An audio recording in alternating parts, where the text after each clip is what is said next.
Yaani hapo unakuwa mdogo kama kuliko. Msifu Yesu Kristo. Unawaambia watu miongoni mwa sifa za kiongozi ni pamoja na kutulia kwenye familia.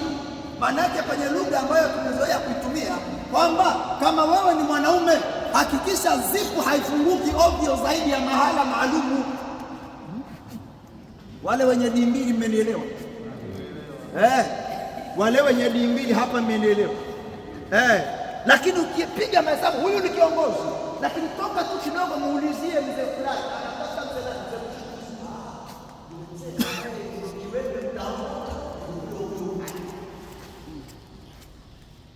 Yaani hata namna ya kujengea uongo huwezi kufanya, kwa sababu wewe unaishi ndani ya uongo wenyewe. Katika lugha nyingine, kitendo cha kuchaguliwa wewe ni kiongozi, kuna uhuru umeondoka kwenye maisha yako. Narudia tena,